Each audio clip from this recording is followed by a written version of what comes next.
PSG kehabisan waktu untuk mempertahankan Mbappe. Paris Saint-Germain masih belum berhasil mengikat Kylian Mbappe dengan kontrak baru. Arsene Wenger ikut khawatir dengan situasi di PSG. Tak ayal posisi PSG lemah dalam perundingan dengan Mbappe. Padahal musim lalu mereka sempat mendapatkan tawaran besar dari Real Madrid dan menolaknya. Mantan pelatih AS Monaco dan Arsenal Arsene Wenger menyebut PSG dalam situasi sangat sulit saat ini. Kehilangan Kylian Mbappe niscaya akan jadi sebuah kerugian besar karena potensi yang sangat besar dari pemain 23 tahun itu. PSG dikejar waktu.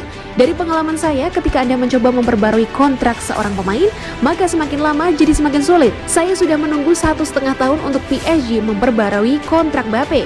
Dia adalah pemain paling penting dalam permainan PSG, tapi hanya ada sedikit waktu tersisa dan sekarang ini para pesepak bola bebas gabung kemanapun dia mau. PSG dalam situasi di mana mereka sempat dapat penawaran pasti dari Real Madrid. Ketika Anda menolak 180 juta euro, bahkan untuk PSG itu tetap jumlah yang besar.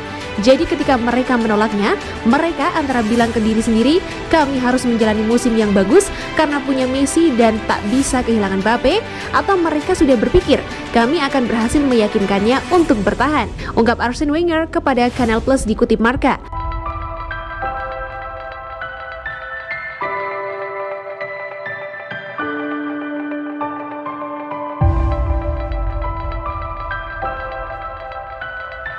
Pubdit percaya Lionel Messi akan mendapatkan kembali bentuk Barcelona. Setelah berjuang melawan COVID-19, penyerang Paris Saint-Germain Lionel Messi memainkan pertandingan pertamanya di tahun 2022, masuk sebagai pemain pengganti melawan Stade Reims.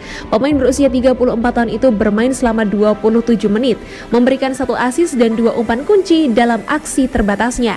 Selama segmen di Televote melalui kanal supporters, pakar sepak bola Prancis Vicente Lizarazu berbicara tentang apa yang diharapkan dari Messi untuk sisa musim ini.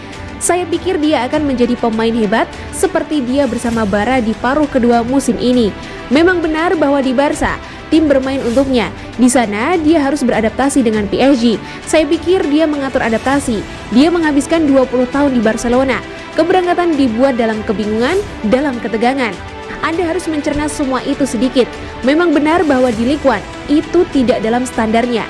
Di Liga Champions, di sisi lain itu dia adalah juara yang hebat dan saya yakin bahwa di pertandingan mendatang di UCL dia akan menentukan, kata Lizarazu. Messi harus terus meningkatkan performanya karena penyerang Argentina itu akan diandalkan oleh tim untuk membantu mereka dalam pertandingan Liga Champions UEFA melawan Real Madrid.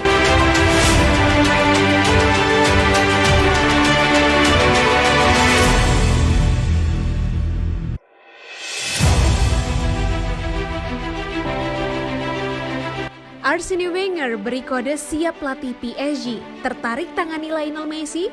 Arsene Wenger secara mengejutkan mengaku cukup tertarik kembali ke dunia kepelatihan dalam waktu dekat ini. Nama klub Paris Saint-Germain atau PSG pun menjadi salah satu tim yang dikaitkan dengan mantan pelatih Arsenal tersebut. Sebagaimana diketahui, nama Wenger memang kerap kali dihubungkan dengan PSG. Padahal kita tahu bahwa dirinya saat ini sedang bekerja di FIFA sebagai penasihat teknis. Namun, tampaknya Wenger tak bisa menutupi hasratnya untuk kembali ke kursi kepelatihan. Pasalnya, pria yang memiliki julukan The Professor itu memberikan jawaban yang menarik ketika ditanya apakah dia mau menjadi pelatih PSG jika tim raksasa Prancis itu melayangkan tawaran. Wenger secara belak-belakan mengatakan dia akan menolak tawaran tersebut. Akan tetapi dia juga menambahkan bahwa dirinya takut akan hasratnya kembali ke kursi kepelatihan justru membuatnya mengiyakan penawaran tersebut. Jika PSG maju untuk mendapatkan layanan saya, pada pandangan pertama saya akan mengatakan tidak. Tapi saya sedikit waspada dengan kegilaan saya, kata Wenger dikutip dari Tribal Football Senin 24 Januari 2022. Kepelatihan adalah bagian dari saya. Saya tidak pernah menginginkan kehidupan yang datar. Sepanjang keberadaan saya telah mencari emosi yang ekstrim, sambungnya. Saya akan habis kontrak dengan FIFA pada akhir tahun. Kita lihat saja. Yang pasti, saya tidak pandai mengolah kebun saya, kata Wenger.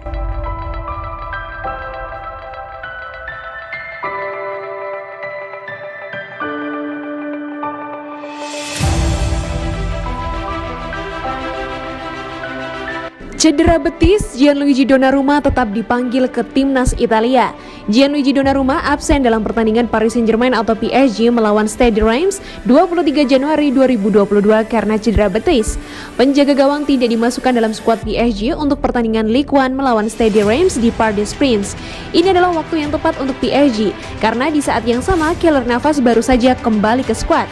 Meski mengalami cedera betis, Donnarumma harus tetap menjadi bagian dari skuad tim nasional Italia asuhan Roberto Mancini untuk pertandingan pekan depan di tempat latihan Coverciano.